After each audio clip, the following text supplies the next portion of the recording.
Morning children. मैं आज आपके सामने आप जो हिंदी भाषा में गलतियां करते हैं उसको सुधारने का प्रयास करने जा रही हूँ।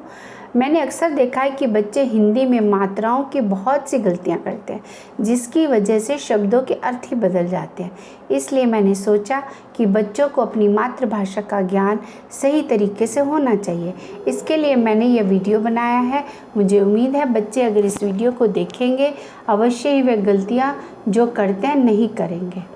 यह मेरा प्रथम प्रयास है। आने वाले समय में मैं और भी ऐसे वीडियो बनाऊंगी जिससे मैं बच्चों का सही मार्गदर्शन कर सकूं। पहली अशुद्धि जो बच्चे अक्सर करते हैं वो अनुस्वार की गलतियां बहुत करते हैं। जब किसी शब्द का बहुवचन में हम प्रयोग करते हैं तब उसमें बिंदी अर्थात अनुस्वार का प्रयोग होता है। फॉर एग्ज़ाम्पल छात्र छात्रों, छात्रों लिखेंगे तो छात्रों में बिंदी आएगी। पुस्तक पुस्तकें, पुस्तकों, इसमें बिंदी आएगी चिल्ड्रन। और नहीं में भी अक्सर बिंदी आती है, बच्चे नहीं लिखते हैं जो गलत है। उसके बाद मैं दूसरा आपको ये गलती बताने जा रही हूँ। ड और ढ, ड और ढ, ढ ढक्कन वाला ढ और दूसरा ढ का प्रयोग कहाँ होता है, किसमें, किसके नीचे बिंदी लगनी चाहिए, किसके नीचे बिंदी नहीं लगनी चाहिए। ये दो तरह से हम लिखते हैं।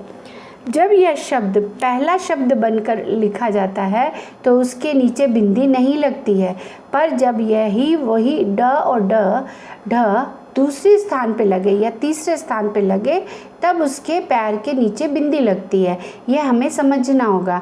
फॉर एग्ज़ाम्पल अगर मैं ढक्कन लिखती हूँ, पहले शब्द पहला आ गया वो शब्द तो इसके नीचे बिंदी नहीं लगाएंगे, लेकिन वहीं पर अगर मैं पढ़ना लिखती हूँ थोड़ा दूसरे स्थान पर आ गया है उसके नीचे बिंदी लगेगी।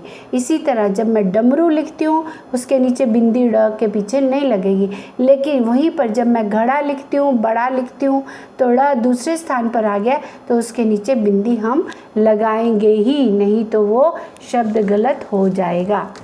अब की और की में भी मैंने बहुत बार देखा है कि इसके प्रयोग में गलतियां करते हैं। अब मैं बताती हूँ कि बड़ी की, बड़ी क में बड़ी की जब मात्रा लगती है की, इसका प्रयोग कहाँ किया जाता है।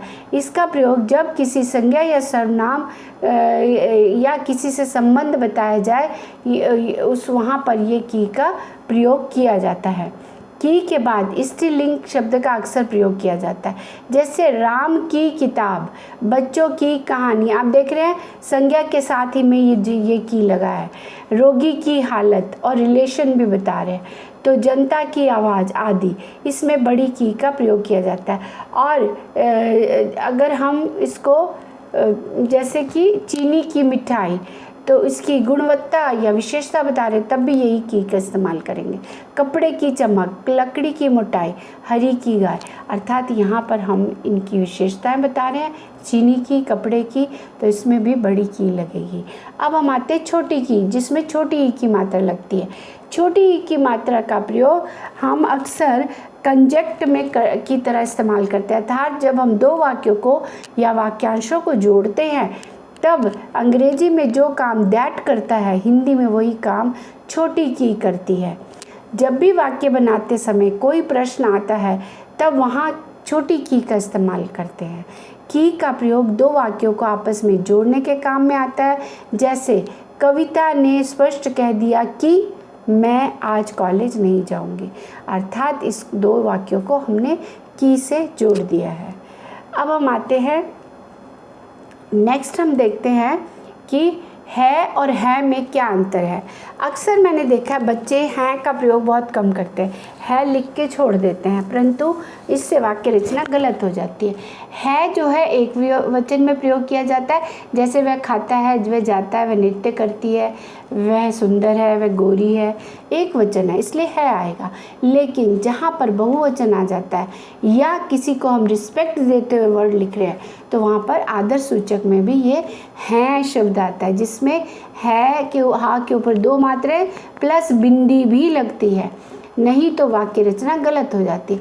जैसे वे जाते हैं, क्योंकि वे दो लोग हैं और या ज़्यादा भी हो सकते हैं इसलिए है बहुवचन हो गया, लेकिन वे नाचती है हो जाएगा, है नहीं होगा, वे नाचती है शब्द का इस्तेमाल होगा। मैं और में क्या अंतर है? मैं सेल्फ के लिए इस्तेमाल किया जाता है, में इनसाइड के लिए इस्तेमाल किया जाता है। तो सबसे पहले हम मैं और में अंतर समझते हैं। जैसे मैं खाना खाता हूँ या मैं खाना खाती हूँ, ये मैंने अपने लिए इस्तेमाल किया, इसलिए मैं आएगा, 2 मात्राएं और बिंदी आएगी।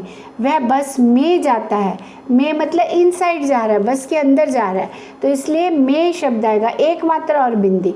तो ये अंतर है। मैं 2 मात्राएं, बिंदी और अपने लिए, कर्ता के लिए इस्तेमाल किया जाता है। में इनसाइड के लिए इस्तेमाल किया जाता है, 1 मात्रा और बिंदी का प्रयोग लगता है। अब हम आते हैं, अक्सर बहुत सारी गलतियाँ बच्चे करते हैं, जैसे क्योंकि शब्द नहीं होता, क्योंकि शब्द होता है। दीपक शब्द नहीं होता, दीपक यानी बड़ी की मात्रा। अतिथि, अतिथि नहीं होता, अतिथि होता है। चिल्ड्रन, इस तरह से बहुत सारी गलतियाँ अक्सर हम लोग करते हैं। नहीं में भी बिंदी डालेंगे हम, नहीं तो वो शब्द गलत हो जाता है। जैसे कि एहसास होता है, अहसास नहीं होता। स्थान शब्द होता है, अस्थान नहीं होता। आस्तीन होता है, अस्तीन शब्द नहीं होता। आविष्कार होता है, बड़ी आ की मात्राएं लगती हैं। आवाज़, आवारा। आवश्यकता होता है, आवश्यकता नहीं होता। न्योछावर में सिंगल मात्रा होती है। बाजार में बा में आ की मात्रा लगती है। चिल्ड्रन, इस तरह से बीमार में बड़ी ई की मात्रा लगती है। अक्सर लोग छोटी की मात्रा डालते हैं, जो गलत होता है। तो आपने देखा चिल्ड्रन, बहुत सारी गलतियां जो हम करते हैं। आप इस वीडियो को देखिए, इन शब्दों को देखिए। व्यक्ति में का जो आधा, और एक और बात बता देती हूँ, जब भी हम किसी आधे शब्द का प्रयोग करते हैं तो मात्रा आगे से लगती है, चाहे वो दूसरे शब्द की मात्रा हो। तो दूसरे शब्द की मात्रा भी आधे शब्द से पहले लगती है। जैसे व्यक्ति, तो क आधा है तो क से पहले वो छोटी की मात्रा ता के लिए लगेगी। तो व्यक्ति में बड़ी की मात्रा कभी नहीं आती। सूरज में बड़े ऊ की मात्रा। तो चिल्ड्रन, जब हम मात्राएं लिखते हैं हिंदी में, तो अगर हम मन में उच्चारण करें तो हमें मात्राओं का ज्ञान अपने आप हो जाता है। जब छोटी मात्राएं लिखते हैं तो हमें ज़्यादा जोर नहीं लगाना पड़ता, जल्दी बोली जाती हैं, प्लस हमारे मुंह में कोई भी चेंजेस नहीं आते। लेकिन बड़ी मात्राओं में हमारे लिप्स में चेंजेस आते हैं और हमें ज़्यादा समय लेता है। फॉर एग्ज़ाम्पल, मूल्य, मूल्य लिखेंगे तो बड़े ऊ की मात्रा है। फूल लिखेंगे बड़े ऊ की मात्रा और मुंह पूरा बाहर आ जाता है। सूरज, सूर्य, सूची, सब में बड़े ऊ की मात्रा है और मुंह से लिप्स बाहर को आते हैं। लेकिन वहीं पर अगर हम छोटी मात्राओं का प्रयोग करेंगे, तो जैसे दिन, दिन, मित्र, इसमें छोटी ई की मात्रा है, तो हमें ज़्यादा जोर नहीं लगाना पड़ता है। तो ये सब ध्यान देंगे तो मात्राओं का गलतियाँ कम होंगी। मुझे उम्मीद है ये आपको समझ में आ जाएगा। वीडियो अगर आप देखेंगे तो बहुत सी मात्राएं आपकी ठीक हो जाएंगी। मैं फिर मिलूँगी एक नए विषय के साथ। तब तक के लिए शुभ दिन, नमस्कार।